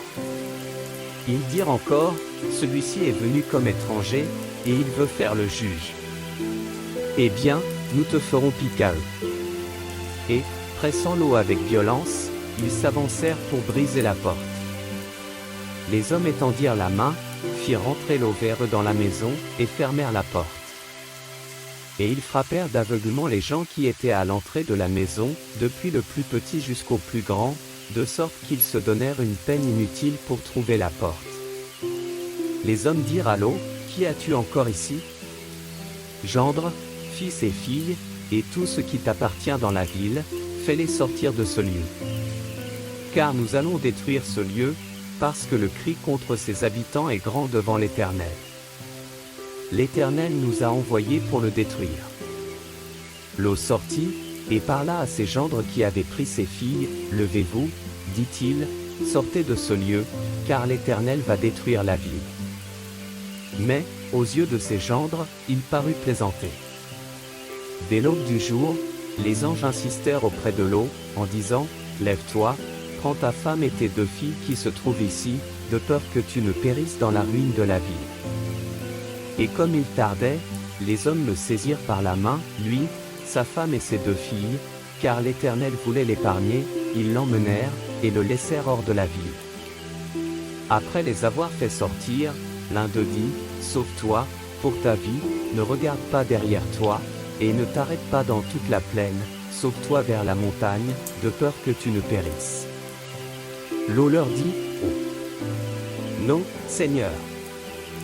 Voici, j'ai trouvé grâce à tes yeux, et tu as montré la grandeur de ta miséricorde à mon égard, en me conservant la vie, mais je ne puis me sauver à la montagne, avant que le désastre m'atteigne, et je périrai. Voici, cette ville est assez proche pour que je m'y réfugie, et elle est petite. Oh! Que je puisse m'y sauver, n'est-elle pas petite? Et que mon âme vive. Et il lui dit, voici, je t'accorde encore cette grâce, et je ne détruirai pas la ville dont tu parles. Hâte-toi de t'y réfugier, car je ne puis rien faire jusqu'à ce que tu y sois arrivé. C'est pour cela que l'on a donné à cette ville le nom de Tsoar. Le soleil se levait sur la terre, lorsque l'eau entra dans Tsoar. Alors l'Éternel fit pleuvoir du ciel sur Sodome et sur Gomorrhe du soufre et du feu, de par l'Éternel. Il détruisit ces villes, toute la plaine et tous les habitants des villes, et les plantes de la terre. La femme de Lot regarda en arrière, et elle devint une statue de sel. Abraham se leva de bon matin, pour aller au lieu où il s'était tenu en présence de l'Éternel. Il porta ses regards du côté de Sodome et de Gomorrhe, et sur tout le territoire de la plaine, et voici, il vit s'élever de la terre une fumée, comme la fumée d'une fournaise. Lorsque Dieu détruisit les villes de la plaine, il se souvint d'Abraham, et il fit échapper l'eau du milieu du désastre, par lequel il bouleversa les villes où l'eau avait établi sa demeure. L'eau quitta Tsoar pour la hauteur, et se fixa sur la montagne, avec ses 2 filles, car il craignait de rester à Tsoar. Il habita dans une caverne, lui et ses 2 filles. L'aîné dit à la plus jeune, « Notre père est vieux, et il n'y a point d'homme dans la contrée, pour venir vers nous, selon l'usage de tous les pays. Viens, faisons boire du vin à notre père, et couchons avec lui, afin que nous conservions la race de notre père. » Elles firent donc boire du vin à leur père cette nuit-là, et l'aînée alla coucher avec son père. Il ne s'aperçut ni quand elle se coucha, ni quand elle se leva. Le lendemain, l'aîné dit à la plus jeune, « Voici, j'ai couché la nuit dernière avec mon père, faisons-lui boire du vin encore cette nuit, et va coucher avec lui, afin que nous conservions la race de notre père. » Elles firent boire du vin à leur père encore cette nuit-là, et la cadette alla coucher avec lui, il ne s'aperçut ni quand elle se coucha, ni quand elle se leva. Les 2 filles de Lot devinrent enceintes de leur père. L'aînée enfanta un fils, qu'elle appela du nom de Moab, c'est le père des Moabites, jusqu'à ce jour. La plus jeune enfanta aussi un fils, qu'elle appela du nom de Ben-Ami, c'est le père des Ammonites, jusqu'à ce jour. Genèse chapitre 20. Louis II. Abraham partit de là pour la contrée du Midi, il s'établit entre Kadès et Shur, et fit un séjour à Guérar. Abraham disait de Sarah, sa femme, c'est ma sœur. Abimélec, roi de Guérar, fit enlever Sarah. Alors Dieu apparut en songe à Abimélec pendant la nuit, et lui dit, « Voici, tu vas mourir à cause de la femme que tu as enlevée, car elle a un mari. » Abimélec, qui ne s'était point approché d'elle, répondit, « Seigneur, ferais-tu périr même une nation juste? Ne m'a-t-il pas dit, c'est ma sœur? Et elle-même n'a-t-elle pas dit, c'est mon frère?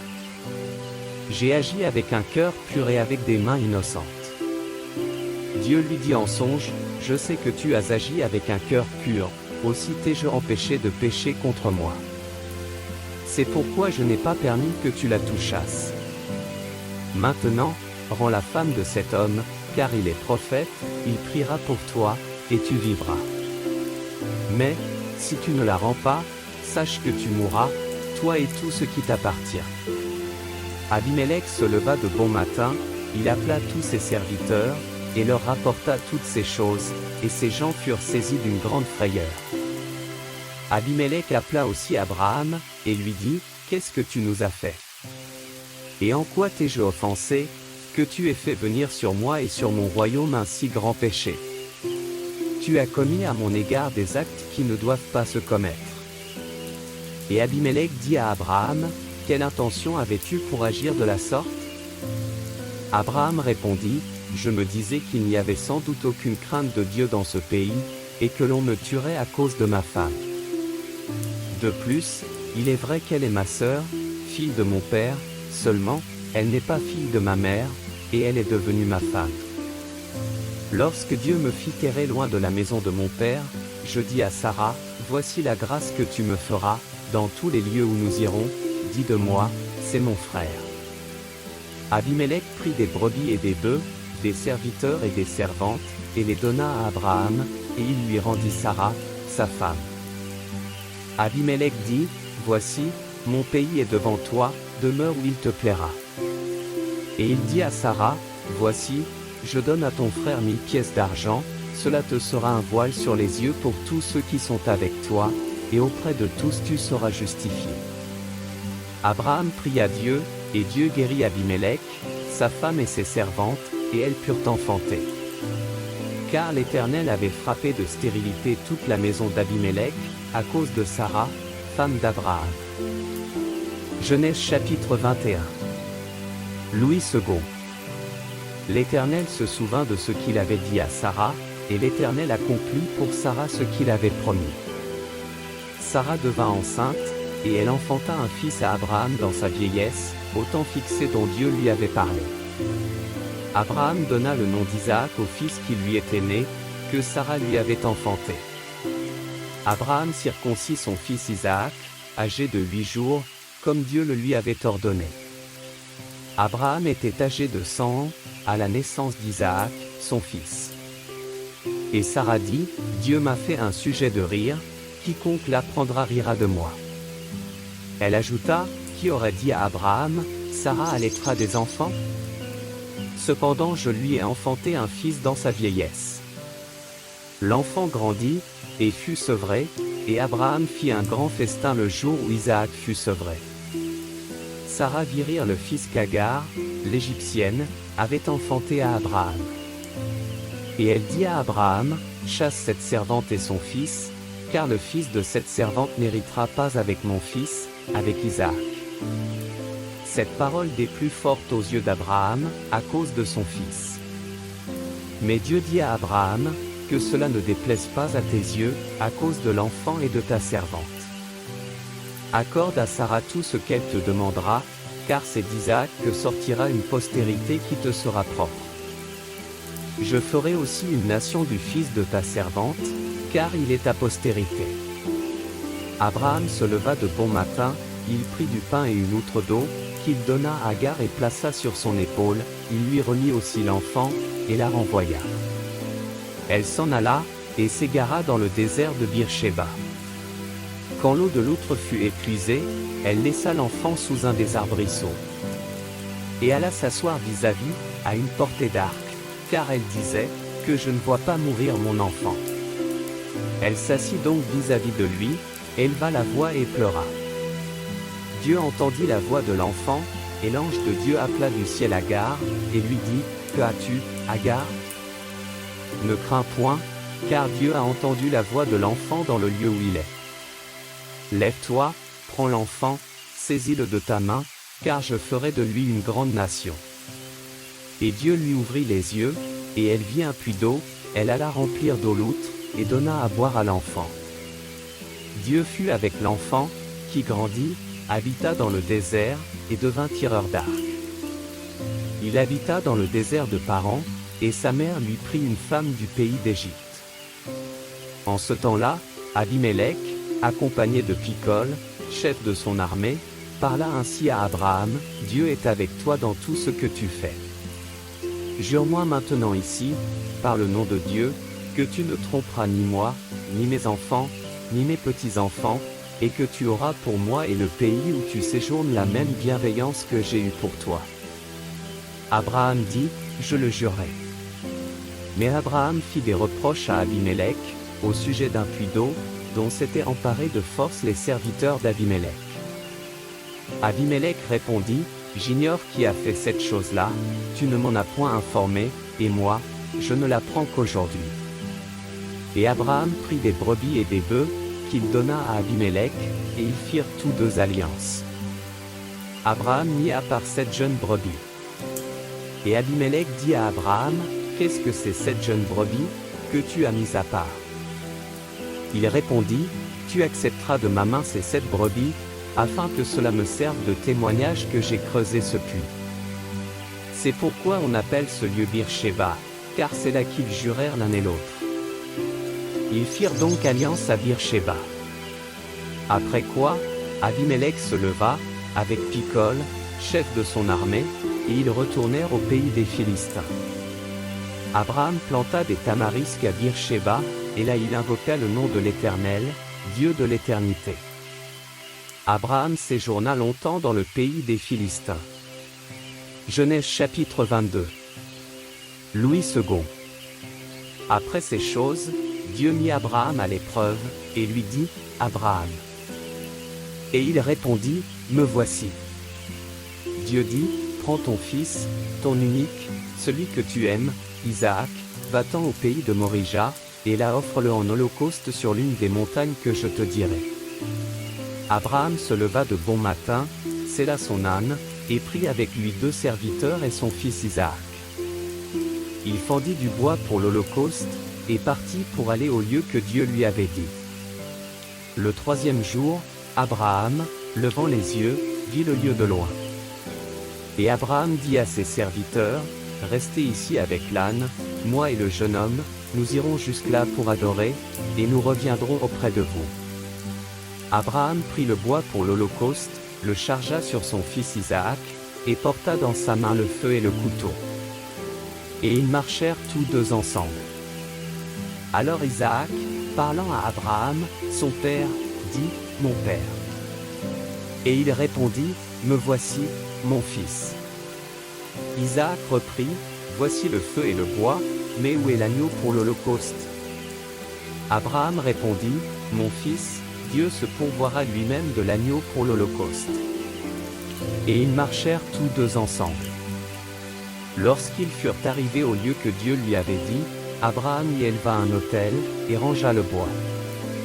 Il lia son fils Isaac, et le mit sur l'autel, par-dessus le bois.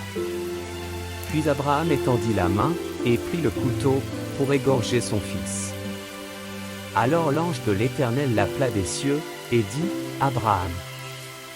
Abraham. » Et il répondit, « Me voici. » L'ange dit, « N'avance pas ta main sur l'enfant, et ne lui fais rien, car je sais maintenant que tu crains Dieu, et que tu ne m'as pas refusé ton fils, ton unique. » Abraham leva les yeux, et vit derrière lui un bélier retenu dans un buisson par les cornes, et Abraham alla prendre le bélier, et l'offrit en holocauste à la place de son fils. Abraham donna à ce lieu le nom de Jéhovah-Jireh. C'est pourquoi l'on dit aujourd'hui, à la montagne de l'Éternel il sera pourvu. L'ange de l'Éternel appela une seconde fois Abraham des cieux. Et dit, je le jure par moi-même, parole de l'Éternel. Parce que tu as fait cela, et que tu n'as pas refusé ton fils, ton unique. Je te bénirai et je multiplierai ta postérité, comme les étoiles du ciel et comme le sable qui est sur le bord de la mer, et ta postérité possédera la porte de ses ennemis. Toutes les nations de la terre seront bénies en ta postérité, parce que tu as obéi à ma voix. Abraham étant retourné vers ses serviteurs, ils se levèrent et s'en allèrent ensemble à Beer-Shéba, car Abraham demeurait à Beer-Shéba. Après ces choses, on fit à Abraham un rapport, en disant, voici, Milca a aussi enfanté des fils à Nachor, ton frère.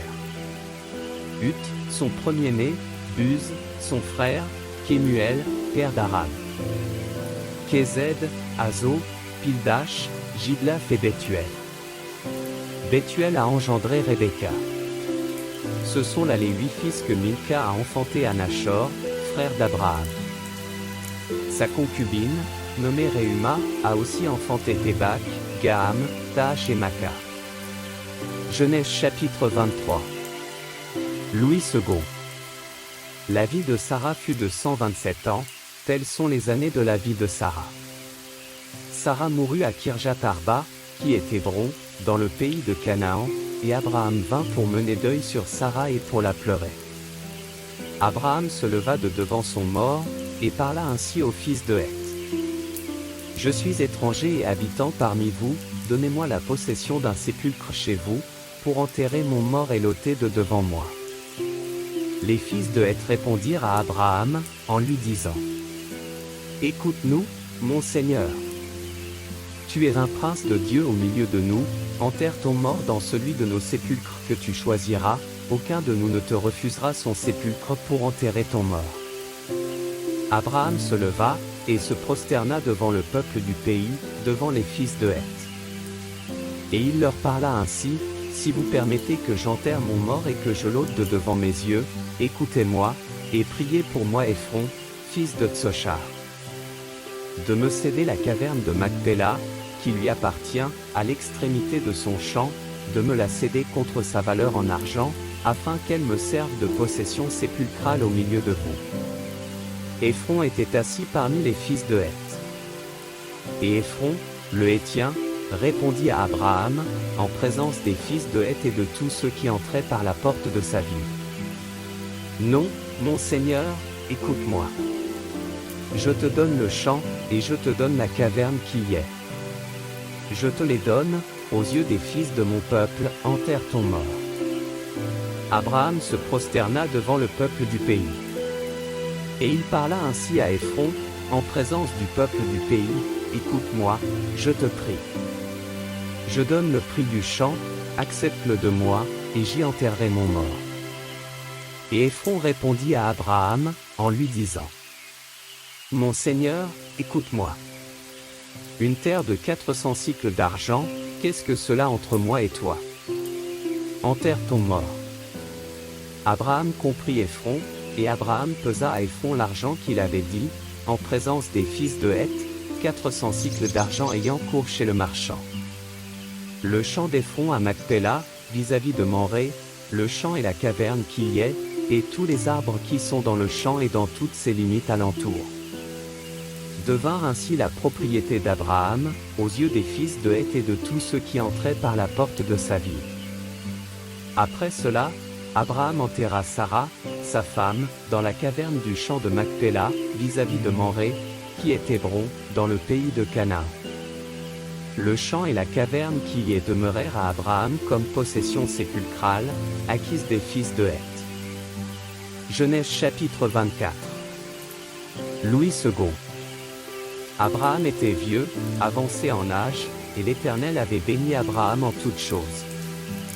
Abraham dit à son serviteur, le plus ancien de sa maison, l'intendant de tous ses biens, mais, je te prie, ta main sous ma cuisse. Et je te ferai jurer par l'Éternel, le Dieu du ciel et le Dieu de la terre, de ne pas prendre pour mon fils une femme parmi les filles des Cananéens au milieu desquels j'habite, mais d'aller dans mon pays et dans ma patrie prendre une femme pour mon fils Isaac. Le serviteur lui répondit, peut-être la femme ne voudra-t-elle pas me suivre dans ce pays-ci, devrais-je mener ton fils dans le pays d'où tu es sorti? Abraham lui dit, garde-toi d'y mener mon fils. L'Éternel, le Dieu du ciel, qui m'a fait sortir de la maison de mon père et de ma patrie, qui m'a parlé et qui m'a juré, en disant, je donnerai ce pays à ta postérité, lui-même enverra son ange devant toi, et c'est de là que tu prendras une femme pour mon fils. Si la femme ne veut pas te suivre, tu seras dégagé de ce serment que je te fais faire. Seulement, tu n'y mèneras pas mon fils. Le serviteur mit sa main sous la cuisse d'Abraham, son seigneur, et lui jura d'observer ces choses. Le serviteur prit 10 chameaux parmi les chameaux de son seigneur, et il partit, ayant à sa disposition tous les biens de son seigneur. Il se leva, et alla en Mésopotamie, à la ville de Nachor. Il fit reposer les chameaux sur leurs genoux hors de la ville, près d'un puits, au temps du soir, au temps où sortent celles qui vont puiser de l'eau. Et il dit, Éternel, Dieu de mon Seigneur Abraham, fais-moi, je te prie, rencontrer aujourd'hui ce que je désire, et use de bonté envers mon Seigneur Abraham. Voici, je me tiens près de la source d'eau, et les filles des gens de la ville vont sortir pour puiser l'eau. Que la jeune fille à laquelle je dirai, penche ta cruche, je te prie, pour que je boive, et qui répondra, bois, et je donnerai aussi à boire à tes chameaux, soit celle que tu as destinée à ton serviteur Isaac. Et par là je connaîtrai que tu uses de bonté envers mon Seigneur. Il n'avait pas encore fini de parler que sortit, sa cruche sur l'épaule, Rebecca, née de Bethuel, fils de Milca, femme de Nachor, frère d'Abraham. C'était une jeune fille très belle de figure, elle était vierge, et aucun homme ne l'avait connue. Elle descendit à la source, remplit sa cruche, et remonta. Le serviteur courut au-devant d'elle, et dit, laisse-moi boire, je te prie, un peu d'eau de ta cruche. Elle répondit, bois, mon Seigneur. et elle s'empressa d'abaisser sa cruche sur sa main, et de lui donner à boire. Quand elle eut achevé de lui donner à boire, elle dit, « Je puiserai aussi pour tes chameaux, jusqu'à ce qu'il ait assez bu. » Et elle s'empressa de vider sa cruche dans l'abreuvoir, et courut encore au puits pour puiser, et elle puisa pour tous les chameaux. L'homme la regardait avec étonnement et sans rien dire, pour voir si l'Éternel faisait réussir son voyage, ou non. Quand les chameaux eurent fini de boire, l'homme prit un anneau d'or, du poids d'un demi-cycle, et 2 bracelets, du poids de 10 cycles d'or. Et il dit, « De qui es-tu fille? Dis-le-moi, je te prie. Y a-t-il dans la maison de ton père de la place pour passer la nuit ?» Elle répondit, « Je suis fille de Bethuel, fils de Milca et de Nachor. » Elle lui dit encore, « Il y a chez nous de la paille et du fourrage en abondance, et aussi de la place pour passer la nuit. » Alors l'homme s'inclina et se prosterna devant l'Éternel, en disant, « Béni soit l'Éternel, le Dieu de mon Seigneur Abraham, qui n'a pas renoncé à sa miséricorde et à sa fidélité envers mon Seigneur.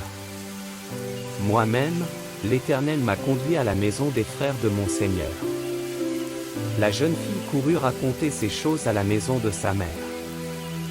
Rebecca avait un frère, nommé Laban. Et Laban courut dehors vers l'homme, près de la source. Il avait vu l'anneau et les bracelets aux mains de sa sœur, et il avait entendu les paroles de Rebecca, sa sœur, disant, « Ainsi m'a parlé l'homme. » Il vint donc à cet homme qui se tenait auprès des chameaux, vers la source. Et il dit, « Viens, béni de l'Éternel.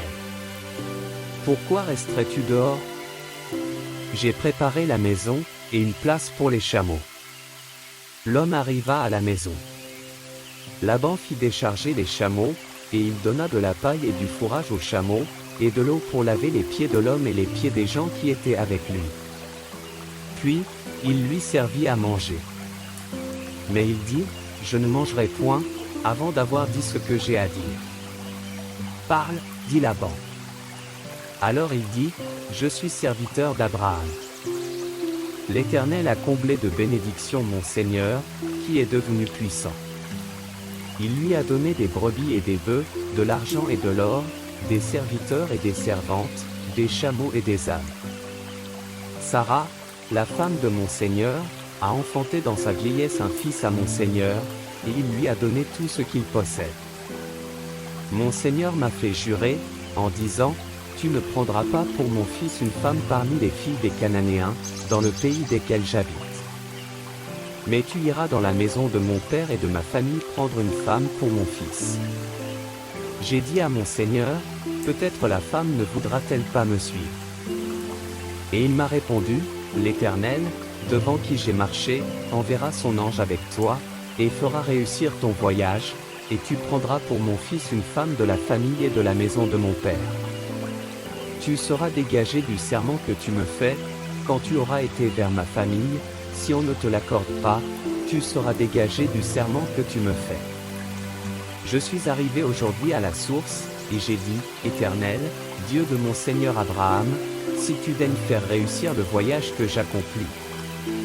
Voici, je me tiens près de la source d'eau, et que la jeune fille qui sortira pour puiser, à qui je dirai, laisse-moi boire, je te prie, un peu d'eau de ta cruche, et qui me répondra. Bois toi-même, et je puiserai aussi pour tes chameaux, que cette jeune fille soit la femme que l'Éternel a destinée au fils de mon Seigneur. Avant que j'eusse fini de parler en mon cœur, voici, Rebecca est sortie, sa cruche sur l'épaule, elle est descendue à la source, et a puisé. Je lui ai dit, donne-moi à boire, je te prie. Elle s'est empressée d'abaisser sa cruche de dessus son épaule, et elle a dit, bois, et je donnerai aussi à boire à tes chameaux. J'ai bu, et elle a aussi donné à boire à mes chameaux. Je l'ai interrogée, et j'ai dit, de qui es-tu fille? Elle a répondu, je suis fille de Bethuel, fils de Nachor et de Milca. J'ai mis l'anneau à son nez, et les bracelets à ses mains. Puis je me suis incliné et prosterné devant l'Éternel, et j'ai béni l'Éternel, le Dieu de mon Seigneur Abraham, qui m'a conduit fidèlement, afin que je prisse la fille du frère de mon Seigneur pour son fils. Maintenant, si vous voulez user de bienveillance et de fidélité envers mon Seigneur, déclarez-le-moi, sinon, déclarez-le-moi, et je me tournerai à droite ou à gauche. » Laban et Bethuel répondirent, et dirent, « C'est de l'Éternel que la chose vient, nous ne pouvons te parler ni en mal ni en bien. Voici Rebecca devant toi, prends et va, et qu'elle soit la femme du fils de ton Seigneur, comme l'Éternel l'a dit. » Lorsque le serviteur d'Abraham eut entendu leurs paroles, il se prosterna en terre devant l'Éternel. Et le serviteur sortit des objets d'argent, des objets d'or, et des vêtements, qu'il donna à Rebecca. Il fit aussi de riches présents à son frère et à sa mère. Après quoi, ils mangèrent et burent, lui et les gens qui étaient avec lui, et ils passèrent la nuit.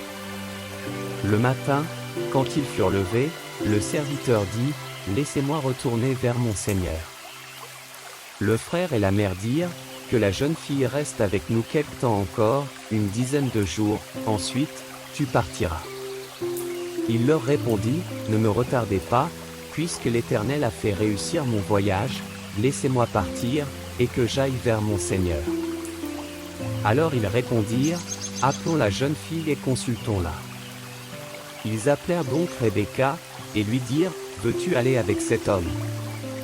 Elle répondit, « J'irai. » Et ils laissèrent partir Rebecca, leur sœur, et sa nourrice, avec le serviteur d'Abraham et ses gens. Ils bénirent Rebecca, et lui dirent, « Ô notre sœur, puisses-tu devenir des milliers de myriades, et que ta postérité possède la porte de ses ennemis. » Rebecca se leva, avec ses servantes, elles montèrent sur les chameaux, et suivirent l'homme. Et le serviteur emmena Rebecca, et partit. Cependant Isaac était revenu du puits de Lachaïroi, et il habitait dans le pays du Midi. Un soir qu'Isaac était sorti pour méditer dans les champs, il leva les yeux, et regarda, et voici, des chameaux arrivaient. Rebecca leva aussi les yeux, vit Isaac, et descendit de son chameau. Elle dit au serviteur, « Qui est cet homme, qui vient dans les champs à notre rencontre ?» Et le serviteur répondit, « C'est mon Seigneur. » Alors elle prit son voile, et se couvrit. Le serviteur raconta à Isaac toutes les choses qu'il avait faites. Isaac conduisit Rebecca dans la tente de Sarah, sa mère, il prit Rebecca, qui devint sa femme, et il l'aima. Ainsi fut consolé Isaac, après avoir perdu sa mère. Genèse chapitre 25. Louis II. Abraham prit encore une femme, nommée Kétura. Elle lui enfanta Zimran, Jokshan, Médan, Madian, Jishbak et Shuach. Jokshan engendra Séba et Dedan. Les fils de Dedan furent les Ascurim, les Letushim et les Lenim. Les fils de Madian furent Epha, Éphé, Enoch, Abida et Elda. Ce sont là tous les fils de Kétura. Abraham donna tous ses biens à Isaac. Il fit des dons aux fils de ses concubines, et, tandis qu'il vivait encore, il les envoya loin de son fils Isaac du côté de l'Orient, dans le pays d'Orient. Voici les jours des années de la vie d'Abraham, il vécut 175 ans. Abraham expira et mourut, après une heureuse vieillesse, âgé et rassasié de jours, et il fut recueilli auprès de son peuple. Isaac et Ismaël, ses fils, l'enterrèrent dans la caverne de Macpéla, dans le champ d'Ephron, fils de Tsochar, le Hétien, vis-à-vis de Mamré. C'est le champ qu'Abraham avait acquis des fils de Heth. Là furent enterrés Abraham et Sarah, sa femme.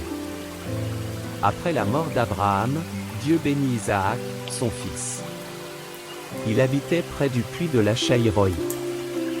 Voici la postérité d'Ismaël, fils d'Abraham, qu'Agar, l'Égyptienne, servante de Sarah, avait enfanté à Abraham.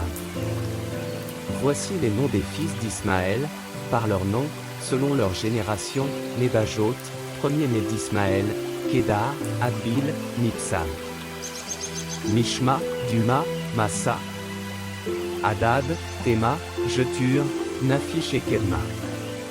Ce sont là les fils d'Ismaël, ce sont là leurs noms, selon leurs parcs et leurs enclos. Ils furent les 12 chefs de leur peuple. Et voici les années de la vie d'Ismaël, 137 ans. Il expira et mourut, et il fut recueilli auprès de son peuple. Ses fils habitèrent depuis Havila jusqu'à Shur, qui est en face de l'Égypte, en allant vers la Syrie. Il s'établit en présence de tous ses frères. Voici la postérité d'Isaac, fils d'Abraham. Abraham engendra Isaac. Isaac était âgé de 40 ans, quand il prit pour femme Rebecca, fille de Bethuel, l'Araméen, de Padan-Aram, et sœur de Laban, l'Araméen. Isaac implora l'Éternel pour sa femme, car elle était stérile, et l'Éternel l'exauça. Rebecca, sa femme, devint enceinte. Les enfants se heurtaient dans son sein, et elle dit, « S'il en est ainsi, pourquoi suis-je enceinte ?» Elle alla consulter l'Éternel. Et l'Éternel lui dit, « 2 nations sont dans ton ventre, et 2 peuples se sépareront au sortir de tes entrailles, un de ces peuples sera plus fort que l'autre, et le plus grand sera assujetti au plus petit. » Les jours où elle devait accoucher s'accomplirent, et voici, il y avait 2 jumeaux dans son ventre. Le premier sortit entièrement roux, comme un manteau de poil, et on lui donna le nom d'Ésaü. Ensuite sortit son frère, dont la main tenait le talon d'Ésaü, et on lui donna le nom de Jacob. Isaac était âgé de 60 ans, lorsqu'ils naquirent. Ses enfants grandirent. Ésaü devint un habile chasseur, un homme des champs, mais Jacob fut un homme tranquille, qui restait sous les tentes. Isaac aimait Ésaü, parce qu'il mangeait du gibier, et Rebecca aimait Jacob. Comme Jacob faisait cuire un potage, Ésaü revint des champs, accablé de fatigue. Et Ésaü dit à Jacob, « Laisse-moi, je te prie, manger de ce roux-là, car je suis fatigué. » C'est pour cela qu'on a donné à Ésaü le nom d'Édom. Jacob dit, « Vends-moi aujourd'hui ton droit d'aînesse. » Ésaü répondit, « Voici, je m'en vais mourir, à quoi me sert ce droit d'aînesse ?» Et Jacob dit, « Jure-le-moi d'abord. » Il le lui jura, et il vendit son droit d'aînesse à Jacob. Alors Jacob donna à Ésaü du pain et du potage de lentilles. Il mangea et but, puis se leva et s'en alla. C'est ainsi qu'Ésaü méprisa le droit d'aînesse. Nous avons commencé ce segment avec la prière du Seigneur, terminons-le de la même manière. Notre Père qui es aux cieux, que ton nom soit sanctifié. Que ton règne vienne, que ta volonté soit faite sur la terre comme au ciel. Donne-nous aujourd'hui notre pain quotidien. Pardonne-nous nos offenses, comme nous aussi nous pardonnons à ceux qui nous ont offensés. Ne nous induis pas en tentation, mais délivre-nous du malin. Car c'est à toi qu'appartiennent, dans tous les siècles, le règne, la puissance et la gloire. Amen.